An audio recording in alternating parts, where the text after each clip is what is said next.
it's your boy Davidoff and welcome to Movie Monday, a series where I make a movie related video every single Monday and put it up on YouTube for you. And it is mainly about watching movies. So I did marathons on this series, I did other things where I just watch movies and talk about them. And one of the series is called My Movie List. Episode 2 is today. Now Movie Monday itself, there's been Godzilla marathons, X-Men marathon, Batman marathon. Gonna re-upload them here as well, but there's a playlist saved now of all 30 episodes of Movie Monday, all in one playlist from the main channel.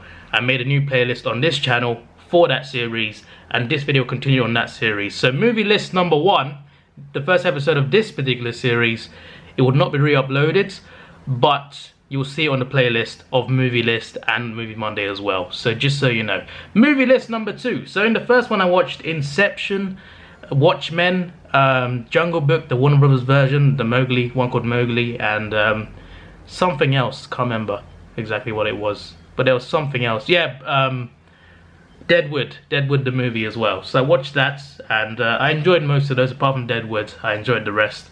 So this week we start with Chinatown. So apparently this movie was similar to how Matt Reeves' The Batman movie in 2021 could be like. Apparently it's very detective-like, and apparently Matt Reeves' Batman might be like this movie.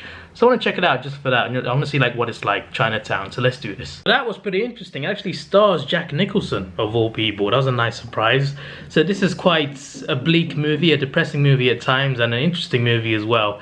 It's about a private investigator who's played by Jack Nicholson, and this investigator investigates specifically, specializes in affairs. So wives and husbands having affairs in secret. If like for example a wife has a suspicion that her husband's having an affair, they go to him, he investigates, tries to find out and expose them. Basically that's what he is. He investigates affairs. So the case he's working on in this movie, a woman reports an affair, and it turns out when he investigates it, it goes a lot deeper than just an affair. There's a whole bigger thing going on with murder, deceit, amongst other things. And it's kind of interesting, like he goes to investigate an affair and then he finds out that there's a lot more going on, there's a lot more to it than just some little affair. So yeah, it's kind of mad. Does a lot of detective work, investigates, and that's why like I read an article about like Matt Reeves hinted that the Batman movie would be inspired partly by this movie, so that's why I wanted to check it out. I wanted to like see what they meant by that, and I heard that the Batman movie might be very detective work heavy, like very to solve a mystery basically. So that should be interesting to see what happens in 2021. But I just had to check this out as soon as it was compared, because I was just like, why was it inspired by this? What does that mean? So I went to watch it myself. There's a sequel to this as well, by the way. There was meant to be 2 sequels, but the third one got cancelled. But the second one's called the Two Jakes. I'll put it on the list for the next episode, I think. Not for this episode, but I'm going to watch that. I want to see what that's about. I assume it continues, but it has a depressing ending, this one. Chinatown, it has a depressing ending. It has a rather sad ending. It's not happy. It's not a happy ending. It really isn't. There's a lot of things go wrong in the very last scenes of the movie. That's all I can say. But yeah, check it out if you want. Moving on to The Man from U.N.C.L.E. Apparently this is quite good. It's a spy movie, old-fashioned, starring Henry Cavill.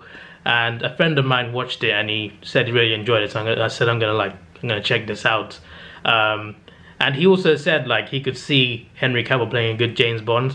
I could see that anyway, to be fair, regardless. But he said that partly because of watching this movie. So I want to see what this is like. What's it like to see Henry Cavill as a spy? So let's do this. So that was a fun movie. That was really fun. I really enjoyed that. It's basically like a buddy cop action comedy, and I love buddy cop movies. They're just so hilarious and fun to watch. So this was in a way like a buddy cop movie. It was a spy thriller, and Henry Cavill plays a CIA agent, and Armie Hammer's in this. He plays a KGB agent, and they're forced to work together to take down an evil organization who are making bombs basically. And it's pretty cool. Like it's the Americans and the Russians working together to take down an evil organization. And it's a really cool buddy cop, and there's a girl involved as well who they have to protect, and there's twists in the movie as well. And I like the theme songs as well. Like near the start of the movie there's a chase scene. The theme song during that scene was really catchy and just really fun. It made the scene more fun and intriguing. it was a really good chase scene. That was the best part of the movie for me. Near the start of the movie, that chase scene. But the rest of it was pretty good as well. Some good stunts in there, and yeah, I really enjoyed myself. That was pretty fun. So I just watched Crazy Rich Asians, and I did not expect to like it that much, but I did. I enjoyed it. It was good. It started off a bit too slow. The ending I wanted more out of, and there's a few cringy bits here and there. But apart from that, it was quite good. I quite enjoyed it. Like when this first came out, this was all over the media about how it's a win for diversity in film and whatever, but I never saw it, and people were talking about it all the time, so I thought I'd just put it on the list and maybe watch it at some point. And a few years later, here I am watching the movie for the first time, and yeah, it's basically it's not an original storyline. It's been done before, but it's still good if it's done right. So there's a woman who comes from a poor background who's done well for herself. She's in New York. She lives in New York. She's a professor at uni for economics, and she's doing well for herself.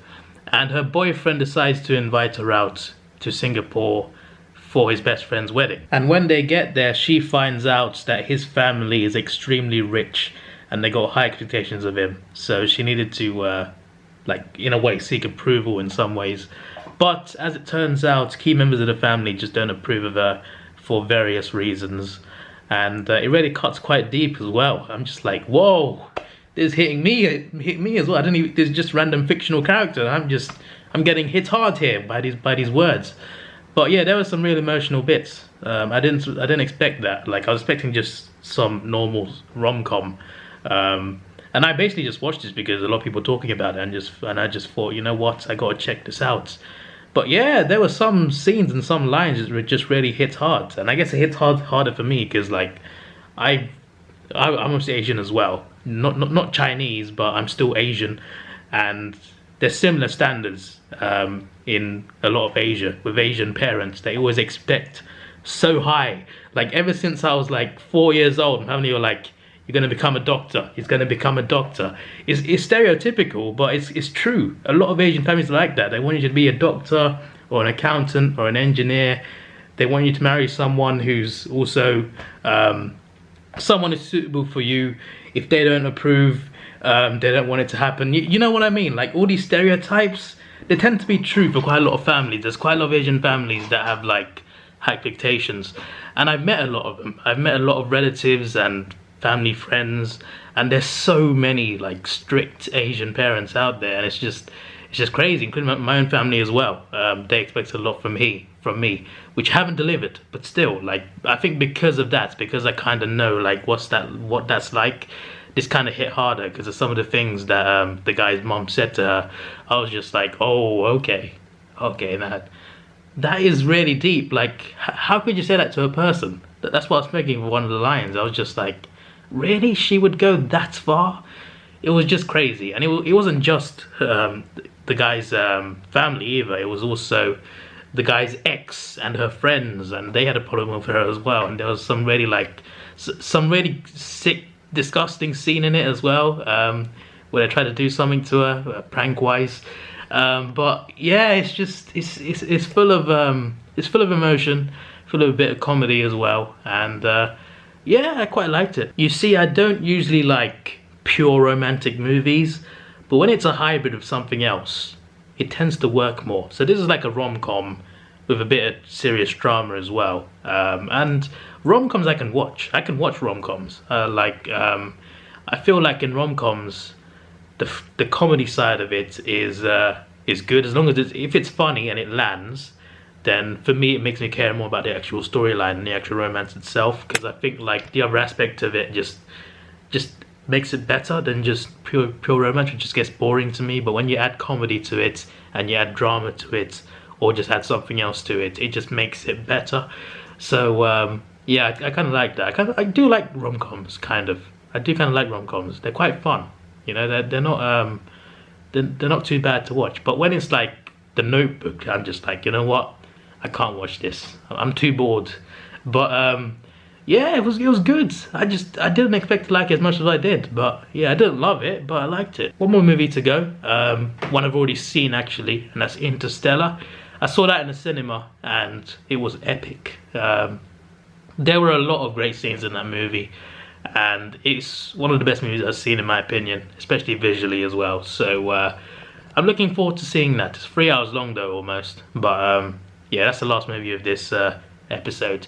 And next week we're gonna start a new, like, it's not a series, but I'm gonna be watching things for the first time, multiple movie series for the first time. So look forward to that. And Movie List will be back at the start of every month. The first Monday of every month, you will see this series back. Just so you know. So Interstellar is great. I don't even need to say anything really. I've watched it already. It's just amazing. Every time you see it, it's just like, it's so epic. It's a masterpiece. One of the best movies I've seen, to be honest. Probably top 10 in my opinion. Like, it really is that good. It's crazy, it's trippy, it's emotional. The score is crazy. The theme song, when it plays at the right time, it just hits so well. Like, theme songs, when they're done right, when the timing is perfect, it's just, it makes the scenes so much more chilling. And Nolan movies just have a knack of doing that in a lot of movies. But yeah, it's just an epic all-round movie. It's full of emotion, and the docking scene especially. The docking scene is madness as well. A few twists and turns here and there, and quite confusing at the end as well, but still understood it. And yeah, just such a great movie. Just such an amazing movie. I love what they did with this movie. And I love Nolan. Like, Christopher Nolan, for me, is my favourite director. For me, he's the best director out there. And he's made so many great movies. And it's just, I love that guy. I need him to, I want to see what he's making next, to be honest. I don't know what he's making next, but hopefully it's something good.